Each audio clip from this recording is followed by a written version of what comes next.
বলিয়ে সিজদা যেই জায়গা সিজদা পড়বে ওই জায়গা নজর থাকবে, কিন্তু তার নজর থাকে হলে ফ্যান করতেছে, কথা কয় না। কেউ আবার এইরকম করিয়া মনে হয় চিড়িয়াখানার বান্দর, আছে না নাই? আলো তো নাই, এই জন্য ভালো করে দেখাইতে পারতেছি না। আলো থাকলে দেখাইতাম যে কেবা করে, আবার কেউ এরকম করে, আছে না নাই? এই নামাজ কোনদিন নামাজ হইতে পারে? ছি ছি ছি। জামাই যদি বাদাম শ্বশুর বাড়ি যায়, এই শাশুড়ি জামাইকে দেখে তৈরি করে বাদান পিঠে আটা, জামাই হলো 1 নাম্বার গাদা, এরপরে খাওয়ায় বাদান পিঠে হলো কুসলি, জামাই কিনে আনে বাদান মিষ্টি, এরপরে শাশুড়ি আপনার জব করে খাওয়ায় দেশি মুরগি, খাওয়াই দেশি হলো বাদান মুরগি, জামাই হয়ে যায় খুশি, এরপরে খায় বাদান গরুর গোস্ত, জামাই মনে করে বউ আমার পানের দোস্ত। তারপরে বাদাম খাওয়াই হলো পোলা, জামার মনের মধ্যে বাদাম দেয় দোলা, তারপরে খায় বাদাম দই, খায়া তো করে বাদাম হইসই, তারপরে খায় বাদাম আপনার একটা পান, খায়া তো মনের মধ্যে আসে বাদাম গুনগুনানি গান, তারপরে খায় এক কাবলা হাকিম পুরি জর্দা, শরীর তার গামে যায়, বুঝয় আমি বড় মর্দা। খুলে নি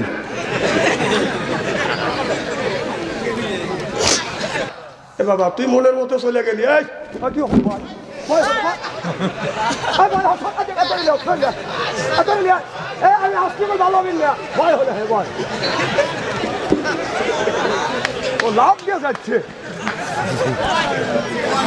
খারাপ লাগতেছে মনে হয়, তাই না? আজকে ওয়াজ একটু বেশি টাইম কি করবো ইনশাল্লাহ, আপনারা আছেন তো ইনশাল্লাহ। তারপরে যে কয়জন লোক মাহফিলের মধ্যে ঢুকবে, মহাতামি সাহেব একটু পরে চাদর দুটো কাটকা দিবেন, যারা চাষতলে আছে ওরা এসে তাবারক নিবে, এক টোপলা তাবারক দেবো না, আর যদি জোর করে আসো তাবারক দিয়ে কব্বর দেবো, কথা কন তো দেখে রাখতেছি। কানা বক্তা টাকা বসে জানে নাকি কে আসতেছে না, তোমাদের আমি আধা ঘন্টা সময় দিলেন। আল্লাহ রাসূলের মতো লোক যে পৃথিবীর মধ্যে 1 নাম্বার মানুষ, শ্রেষ্ঠ মানব, সেই ব্যক্তি যখন আবু জেহেলকে দিনের দাওয়াত দিয়ে আবু জেহেলকে দিনের পথে আনতে পারে নাই, আমার মতো বাদশা আনসারী তো মবুল্লা। তবে আল্লাহ রাসূল বলেছে আল উলামা ওয়ারাসাতুল আম্বিয়া, আলেমরা হলো নবীর ওয়ারিস, নবীর ওয়ারিস, নবীর উত্তরাধিকারী, নবীর বংশধর, নবীর সন্তান। সুবহানাল্লাহ, তো জোরে কর। তবে এটি মনে রাখেন আমার ভাইরা, আমরা যারা কোরআনের মাহফিলের মধ্যে আসে আল্লাহর বান্দার করব না কোনো রকমের দান্দা, কোরআনের সাথেই থাকবো বান্দা, এই জন্য হয়েছি তো আমরা আল্লাহর শ্রেষ্ঠ বান্দা। সুবহানাল্লাহ বললেন না? আর আমরা যারা কোরআনের মাহফিলের মধ্যে আসে আল্লাহর বান্দি, আর করব না কোনোদিন স্বামীর সাথে বন্দি, কোরআন হাদিসের কথা শুনে বাড়ি চলে যাবো হই আল্লাহর খাঁটি বান্দি। চিল্লাকান আল্লাহু আকবার। আল্লাহ বলে বান্দারে কোরআন শরীফ ধর, বসে বসে পড়, তারপরে তুই মর, আমি আল্লাহ তুই কি তোমাদের পর কিয়ামতের ময়দানে আমি আল্লাহ তোমাদের বানা দেবো হুর গরিদের বর। মারহাবা একটু বললেন না? এই জন্য কোরআন শরীফ ধরি বসে বসে পড়ি, তারপরে যদি মরি, মুখে যদি রাখতে পারি দাড়ি, সারিয়ে দিতে পারে নির্বাচনের সিগারেট আর বিড়ি, আল্লাহ বলে বেহেশতে দিব আমি, পাও টিপে দিবে হুরিয়া নদী। চিল্লাকান মারহাবা। ফাদখুলি ফি ইবাদি ওয়াদখুলি জান্নাতি।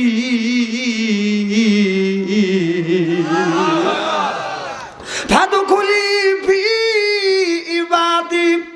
ও দুনিয়ার মানুষেরা, তোমরা যদি ইবাদত করতে পারো, ভালো ভালো কাজ করতে পারো, ইবাদতের মধ্যে নামাজ আছে, রোজা আছে, হজ আছে, কোরআনের মাহফিল আছে, বেহেশতের বাগান আছে, এগুলি হলো বাগান আপনার হলো ইবাদত। আল্লাহ বলে ইবাদত যদি করতে পারো, ওয়াদখুলি জান্নাতি। আল্লাহ বলে বান্দা ইবাদত করবে তুমি, আর জান্নাত দিব আমি। সুবহানাল্লাহ বললেন না? আমার ভাইয়ের, আমার মুসলমান ভাইরে, আল্লাহর হাবিবের প্রিয় উম্মতেরা ভালো করে লক্ষ্য করে শুনুন, মনে নিয়েতে শুনতে হবে। হযরত ওমরের কথা বাদান মনে আছে। হযরত ওমর যখন এই কথাটা বললেন, হযরত ওমর ওখান থেকে বাদান চলে গেলেন। আর এক বাড়িতে যা বললেন, তোমার আব্বা কোথায় গেছে? বলে আমার আব্বা বাসায় না। বলে তোমার আব্বা কই গেছে? বলে আমার আব্বা গেছে হলো মসজিদে। সুবহানাল্লাহ বললেন। বলে তোমার আব্বা মসজিদে গেছে, কয় কখন আসবে? কয় নামাজ জামাতে নামাজ পড়বে, কাজ যদি থাকে তাড়াতাড়ি চলে আসে, কাজ যদি না থাকে আমার আব্বা মসজিদে বসে কোরআন তেলাওয়াত করে। সুবহানাল্লাহ তো বললেন না? আল্লাহ নবী বলেছে, হাদিস শরীফের মধ্যে আছে, যদি আপনার কাজ থাকে মসজিদে জামাত শেষ করিয়া আপনারা মাঠে ময়দানে ছিটিয়ে পড়েন, ছড়িয়ে পড়েন, কারণ রিজিকের তালাশে আপনার বের হইতে হবে। আর কাজ যদি না থাকে বসে বসে মসজিদে আল্লাহ জিকির করেন। মসজিদ কিন্তু গল্প করার বাদান জায়গা না। চিল্লাকন ঠিক কিনে? হযরত ওমর বলে বাবা তোমার আব্বা মসজিদে গেছে, কয় কখন আসবে? কয় আমার আব্বার যদি কাজ থাকে নামাজ শেষ করে তাড়াতাড়ি বাসায় আসে, অথবা রিজিকের তালাশে বের হয়। আর যদি কাজ না থাকে আমার আব্বা বসে বসে আল্লাহ জিকির করে। চিল্লাকন আল্লাহু আকবার। আল্লাহ আল্লাহ মিকুনা শামসু কামা, আল্লাহ আল্লাহ মিকুনা আরদু জামা, আনতুম আওলানা বাস্তুম মুসলিম কিসান হায়, আনতুম আওলানা বাস্তুম মুসলিম হতা কাম হায়। চিল্লাকন মারহাবা। আমার ভাইরা, আমার এ মুসলমান ভাইরা, আল্লাহর হাবিবের প্রিয় উম্মতেরা, আল্লাহ কোরআন কারীমের মধ্যে 80 থেকে 82 জায়গা বললেন ওয়াকিমুস সালাহ, নামাজ কায়েম করো, অতু যাকাত, যাকাত আদায় করো, কুতিবা আলাইকুমুস সিয়াম, রমজান মাস আসতে রোজা রাখো। এ কথা কার? আল্লাহ। আরো জোরে, জোর হইল না? আল্লাহ। এখন আল্লাহ কবে না? আল্লাহ তখন কবে? যখন প্যারালাইসিস। আল্লাহ আল্লাহ। এই শক্তি দেওয়ার মালিককে, কণ্ঠ দেওয়ার মালিককে। আল্লাহর দেওয়া কণ্ঠ, আল্লাহর দেওয়া শক্তি দিয়া আল্লাহকে একবার ডাক দেন, নারায়ে তাকবীর। 16টা বছর আল্লাহু আকবার বলতে পারেন নাই, আর এখন বলতে কি অসুবিধা আছে নাকি? তাহলে জোরে জোরে আল্লাহু আকবার বলেন। 16 বছরের কাজ আমরা আদায় করবো। নারায়ে তাকবীর। আল কোরআনের আলো, আল হাদিসের আলো, নারায়ে তাকবীর। আল্লাহর নাম নিলে ভালো লাগে না?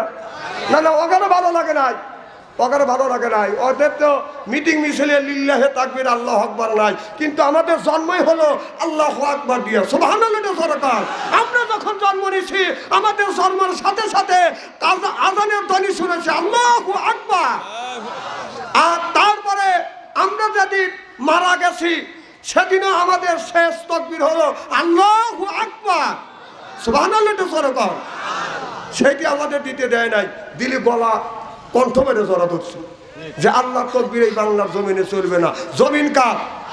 আকাশ কার? জমিন কার? আমি কার? আপনি কার? হুকুম চলবে কার? আজ আল্লাহর হুকুম চালাইতে পারি নাই বলে স্বামী স্ত্রীর কলহ, ভাইয়ে ভাইয়ে দ্বন্দ্ব, পাড়া প্রতিবেশী নেই মিল। এইটা নিয়ে হয় মামলা, মোকদ্দমা, জজকোর্ট, হাইকোর্ট, সিভিল কোর্ট। দেখেন না আসে বর্ষা কত পানি, এক গ্রাম থেকে আর এক গ্রামে যাইতে লাগে টানাটানি। বাংলার কিছু নারীরা নামাজ পড়ে না, আমি বাচ্চারি ভালো করে জানি, ওরা শয়তানের নানি। আল্লাহ কাদের গনি? আল্লাহ কাউরে খাওয়ায় দুধে ভাতে, কারুর ঘরে উড়ায় ছাউনি। জোরকম ঠিক কিনা?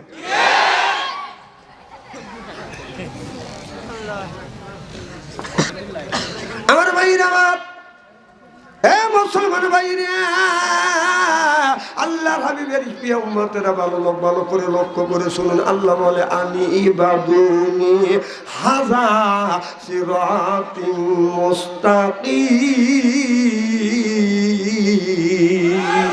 আল্লাহ বলে আনি ইবাদুনি, ও দুনিয়ার মানুষেরা তোমরা ইবাদত করো। হাযা সিরাতিম মুস্তাকিম, তোমাদের এই ভাগ্যর প্রকৃত কপাল আর মর্যাদার প্রতীক নাকটা জমিনে ঠেকাইয়া আমি আল্লাহ আমাকে তোমরা সিজদা করো। আর কোন ব্যক্তি যদি ভাগ্যের প্রতীক কপাল আর মর্যাদার প্রতীক নাকটা ঠেকাইয়া যদি ওই লোকটা যদি বলে সুবহান রাব্বিয়াল আলা, আল্লাহ আমার ভাগ্যের প্রতীক কপাল আর মর্যাদার প্রতীক আমি তোমার কদমে ঠেকাইলাম। কোন ব্যক্তি যদি নামাজের সময় এই কপাল আর নাকটা যদি মাটিতে ঠেকাইয়া যদি বলে আল্লাহ আমার ভাগ্যের প্রতীক কপাল আর মর্যাদার প্রতীক নাকটা ঠেকাইয়া আমি তোমার পায়ে ঠেকাইছি, এটি সেই মেন্টিনিটি নিয়ে যদি কোনো ব্যক্তি বাদাম সেজদা দেয় ওই লোকটার নামাজ আল্লাহর দরবারে কবুল হয়ে যাবে। জোরকান আল্লাহু আকবার। আজ আমাদের নামাজ কবুল হয় না, আমাদের সেজদা গুণে কবুল হয় না, কারণ হলো আমাদের নামাজ নষ্ট করবার জন্য বাদান ষড়যন্ত্র চলতেছে। করম বাড়ির মধ্যে বাদান আমরা এরকম করে নামাজ পড়ি আল্লাহু আকবার সুবহানাল্লাহ বললেন না, আল্লাহ মহান বলে ঘোষণা করি, সানা পড়ি, এরপরে আমরা সূরা ফাতিহা পড়ি আলহামদুলিল্লাহি রাব্বিল আলামিন। নামাজের মধ্যে আল্লাহর প্রশংসা করি, আল্লাহ এই নামাজের মধ্যে তোমার প্রশংসা করতেছি, আলহামদুলিল্লাহি রাব্বিল আলামিন আর রহমানির রহিম। আল্লাহ তুমি তোমার বান্দার উপরে রহমত আর বরকত পরিপূর্ণ করে দাও। এরপরে বলতেছি মালিকি ইয়াউমিদ্দিন।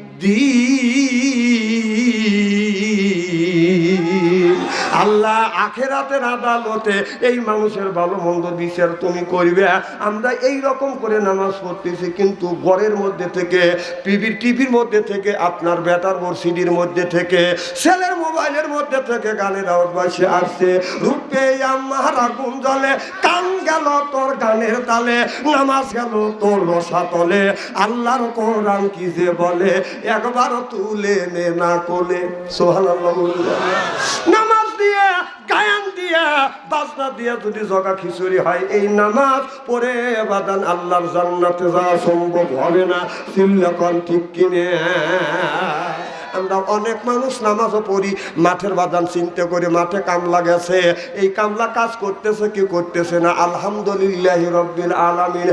এরপরে চিন্তা করতেছে আপনার 2 দিন পরে খেত কীটনাশক ওষুধ দেওয়া লাগবে, মালিকি ইয়াউমিদ্দিন। এইভাবে যদি নামাজ পড়ি, এই নামাজ পড়ে আল্লাহর জান্নাতে যাওয়া সম্ভব হবে না।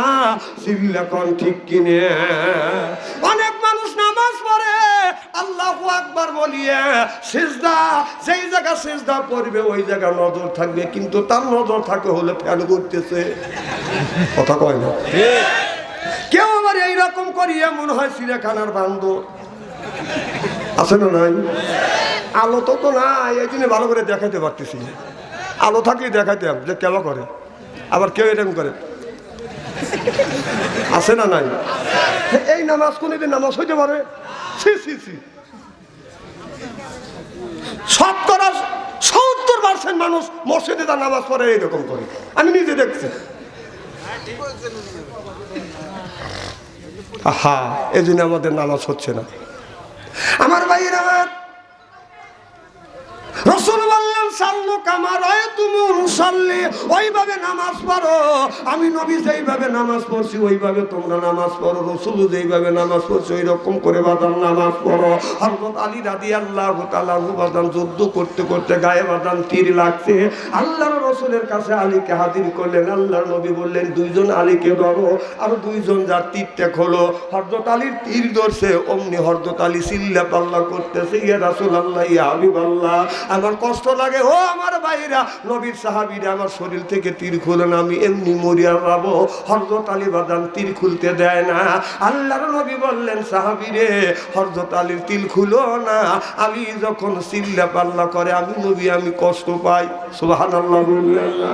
কারণ নবী কষ্ট পায়।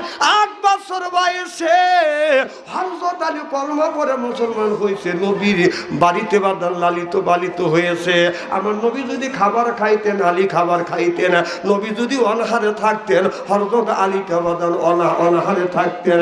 আল্লাহর নবী বললেন সাহাবী রে আমার আলীর যখন তীর খুলতে যায় আমি আলী যখন চিল্লা পাল্লা করে আমি নবী আমি কষ্ট পাই আমার আলীর তীর খুলো না সাহাবীরা বলতেছে ইয়া রাসূলুল্লাহ ইয়া হাবিবাল্লাহ যত দেরি হবে তীর খোলা ততই হযরত আলীর আপনার এই তীরের আপনার ক্ষত জায়গা আপনার ব্যথা হয়ে যাবে আলীকে তীর খুলতে আরো কষ্ট হবে গরম গরমে তরুণ তীর খোলা লাগবে গো নবীজি আল্লাহ নবী বলেন অপেক্ষা করো হযরত আলীর একটা অপারেশন করা লাগবে সুবহানাল্লাহ বললেন না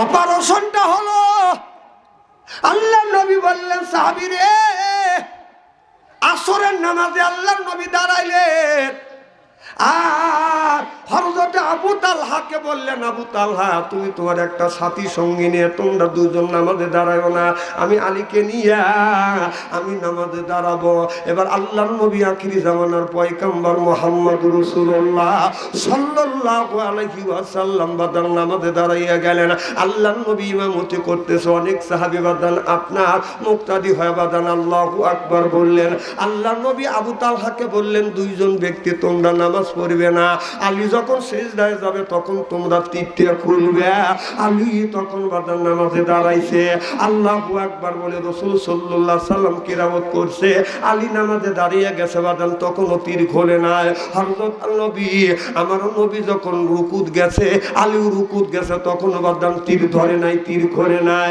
আলী যখন সিজদায় গেছে আল্লাহর নবী সিজদায় মধ্যে যা বলতেছে সুবহান রাব্বিয়াল আলা এই কথা যখন শুরু করছে সুবহান রাব্বিয়াল আলা বলছে নবী দুজন সাহাবী হযরত আলীর তীরটা বাদান ধরছে দুইজন জোরে টান মারছে বাদান তীরটা ওঠে না কিতাবের মধ্যে লিখতেছে নবীর দুই সাহাবী হযরত আলীর পিঠে দুইজন দুই পা ধরে বাদান দুইটা পাও বাজায় এত জোরে টান মারছে বাদান তীর বাদান বের হয়ে আসছে তীরের সাথে এতখানি এক টুকরো বাদান গোশত পর্যন্ত বাদান বের হয়ে আসছে রক্তগুলি ফিঙ্কি দিয়ে বাদান বের হচ্ছে নবীর সাহাবীরা ও বাদান চিন্তা করতেছে যদি রক্ত পড়ে যায় হযরত আলী মারা যাবে কত জায়গা তরিয়ে এরপরে বাদান কত জায়গা বাদান ব্যান্ডেজ করে দিয়েছে 4 রাকাত আসরের নামাজ যখন বাদান শেষ হয়ে গেছে ডানে থেকে বামে সালাম ফিরিয়ে আমার নবী সাহাবীদের দিকে যখন মুখ ঘুরে বাদান তাকাইছে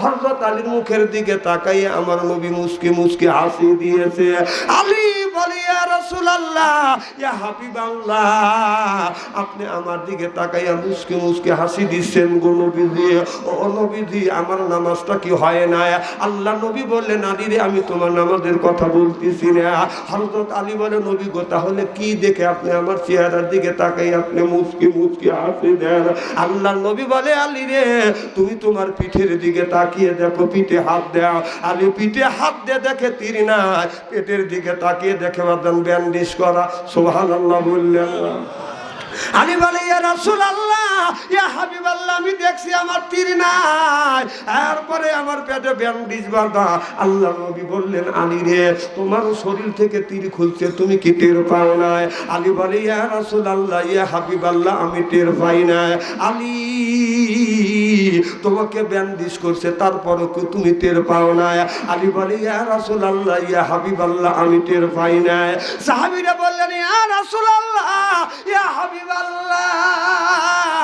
ও নবীজি হযরত আলীর তীর খুলতে চায় হযরত আলী কষ্ট পায় হযরত আলী চিল্লা পাল্লা করে আপনার কলিজে আঘাত লাগে আলী যখন নামাজে দাঁড়াইছে গো নবীজি আমরা সাহাবীরা দুই পা বাজাইয়া এরপরে দুই পা ধরে দুইজন দুইটা পা বাজাইয়া টান দিছি তরবারি তীরটা বের হয়ে গেছে গোশতের টুকরো বের হয়ে আসছে আল্লাহ নবী গোশতের টুকরো হাতে নিয়ে রাসূল আমার চোখের পানি ফেলে দিয়ে দিয়ে কান্দে আর বলে ও আমার সাহাবীরা দেখো আমার আলী কেমন নামাজ পড়ে তীর খুলছে গোশতের টুকরো বের হইছে হযরত আলী টের পায় নাই চিল্লাবেন আল্লাহু আকবার নারায়ে তাকবীর আল কোরআনের আলো নারে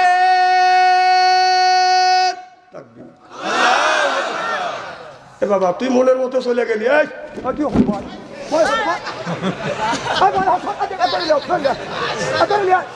আমি আসছি ভালো বিল ভয় হলে ভয় ও লাভ দিয়ে যাচ্ছে, ওয়াশ লাগে গেছে, ও কিভাবে যাচ্ছে?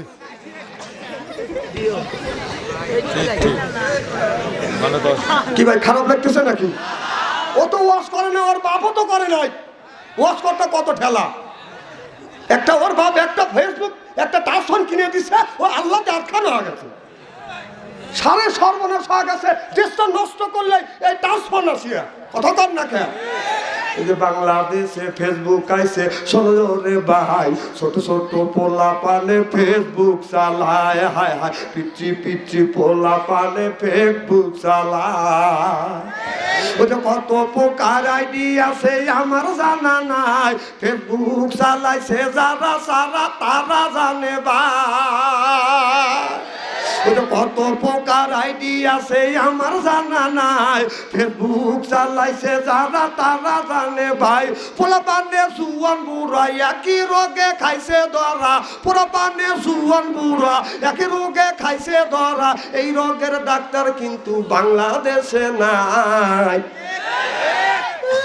যতক্ষণ বাংলাদেশে ফেসবুক আইছে, শোনো রে ভাই, ছোট ছোট পোলা পানে ফেসবুক চালায়। ওদের কালো মাইয়া ফসা সাইজা পাইলে ছবি সাইরা যুবকদের পাগল করে ভাই। ওদের কালো মাইয়া ফসা সাইজা পাইলে ছবি সাইরা যুবকদের পাগল করছে ভাই।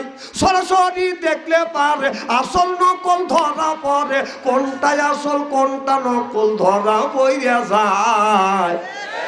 বাংলাদেশে ফেসবুক আইছে, শোনো রে ভাই, ছোট ছোট পোলা পানে ফেসবুক চালায়, হায় হায় ছোট ছোট পোলা পানে ফেসবুক চালায়। চিল্লে বলুন ঠিক কিনে? নবী বললেন ইয়ার ফলি বিদ্যা উঠে যাবে, এক সুরুল জাহিল, জাহিলি তো বসিত হবে সেই অবস্থা কিন্তু বদল সোনার বাংলার জমিনে হচ্ছে। চিল্লে কম ঠিক কিনে? এই যে মেয়েরা, একটা কথা মনে পড়ে গেল, বলবো কি একটু? এই যে মেয়েরা সুন্দর করে আমার মতো কালামার খা, এমন মেডিসিন ঘষে ঘষে 1 মাস পরে দেখা যায় যে সাদা ফিট হয়ে গেছে। তার ছেলেকে একটা ছেলে দেখে থেকে না না মাল তো ভালোই দেখা যাচ্ছে।